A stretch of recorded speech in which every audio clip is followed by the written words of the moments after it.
Hello viewers, this is Paul from RV Nomad. Let me start this video by saying that while I may not be pretty and I may not be good, at least I keep it real and I try to have fun. With that said, please enjoy the video. If you like the video, give it a thumbs up. If you want to see more, subscribe and click that notification button. That way you'll know when new videos come out. I am on a trip across country from the East Coast to the West Coast, and I'd like to share it with you. With that said, have fun. So last night I pulled into Onapa RV Park. I'm not sure if that's how you pronounce it. It's spelled O-N-A-P-A. And one of the first things I did last year before starting this whole plan was I purchased a lifetime membership to Passport America. Passport America gives you discounted rates on RV and camping locations across the country, also in Canada and in Mexico, I believe. So I looked this place up and it was $18 a night for up to 3 nights, and you get water hookup, you get a septic hookup, and you get, well, probably a sewer hookup, not a septic. And you get electrical hookup, and the electrical hookup is both 50 amp and 30 amp. Plus it has 2 regular household plug-in, 3-prong plug-ins as well. So it's got you covered all the way around. So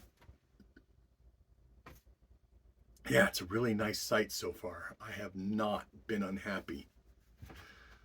And you're going to notice in the beginning of all this, I say a lot.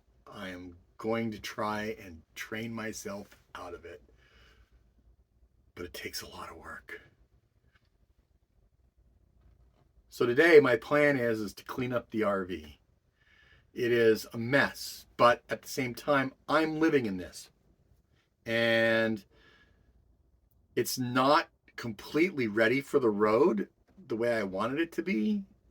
And a lot of that's my own fault. For a lot of the time last year, I was working my butt off, just trying to make money, and just pay the bills, just make money to pay the bills, let alone anything else. And so I didn't get as much work done on this as I should have. And last summer was so hot and humid in Providence, Rhode Island, that I couldn't even do any work on the outside. But with that said, those are just excuses. With that said, I got a lot of work done in the last little bit of time. And so my money, the money I've got left, is just being saved just for gas. And I've made it halfway across country so far. I'm already, I'm about 100 miles out of Oklahoma City. So that's a pretty good chunk of change. So aside from cleaning up the RV, I'm going to be doing a walk around the area. I want to walk down to the lake, and there's supposed to be a nice lake. Walk through the woods. There's actually supposed to be a loop, which is 3/4 of a mile. So be kind of nice. It'll be a little bit warm out. So while I'm gone, I'm just going to run the AC unit in the camper so that when I get back, it'll be nice and cool in here. The really nice thing about this site is that the electricity is included. Now, the water has a chlorine taste. So my suggestion is get a Brita filter, like I've got over there on my shoulder, and filter the water out. I actually have a water system for drinking water. The water system in this motorhome is not accessible, doesn't work. So I had to make some workarounds. I have a water system for drinking water that goes into the top of these 5-gallon jugs, and it's a little pump, and it's rechargeable. You just plug it in, charge it up, and you pop open the spigot, you push the button, it dispenses the water, and you just push the button when you're done, and it'll save that memory, and you go back to memory. If you want to just fill up the same thing, you just hit the button and it'll pump until it's pumped the same amount as the last time, and that'll be it. So for drinking water, I've got that. For all other water, and by all other water, the only thing I'm talking about is things like, you know, for the bathroom in the sink, you know, for the bathroom sink, for my portable dishwasher. I have a portable countertop dishwasher, which uses about 1.5 gallons of water and does 2 full loads of dishes, 2 full sets of dishes. So for me, that's, you know, that's pretty good. For that, I've got 2 5-gallon jugs. They're down here, and I'll show you all that later. Those are hooked up to a 110 volt pump that you just turn the pump switch on. If there's pressure, you know, if it comes up against pressure, the pump shuts off. The moment there is a release in pressure on the discharge end, the pump starts pumping. So I could actually hook that into my water system if I wanted to. It would be a little bit of a pain in the butt, but I could do it. So that's hooked up to the dishwasher, and then when I need water out of that, I just pop off the little hose. A little quick connect, use the water, and that's that. So yeah, so that's the water system in here. For cooking, I've got an induction cooktop that's got a griddle on it. This morning I cooked myself an omelet using powdered eggs, powdered milk, water, cheese.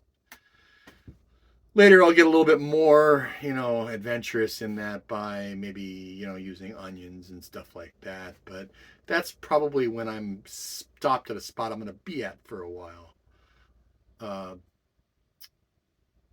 Last night I had a burger. Works out fine. And I've got a little regular electric cooktop for when I don't want to bring out the whole induction top. Primarily because I haven't gotten the induction top set to where it's set in one spot. At some point, things are going to change in here. When I get the fresh water system hooked up, I will hook up the dishwasher in a different location, because then I will run that so that water, that discharge water, goes straight down the drain.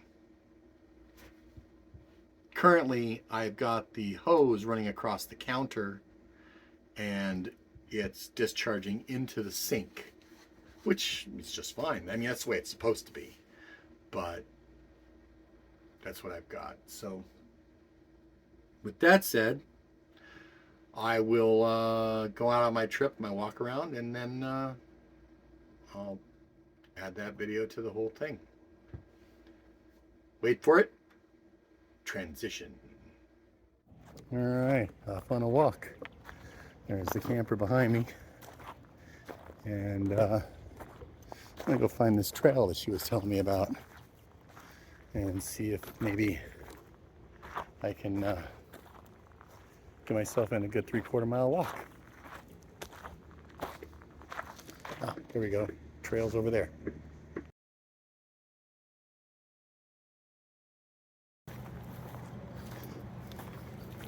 So, Sasquatch warnings? I don't know, we'll see. Yeah, it's good that it's treed. Means that I shouldn't burn nearly as much. It's a nice groomed trail using the 4-wheelers. Let's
switch it.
This time I'm going to take the left fork, not the right fork.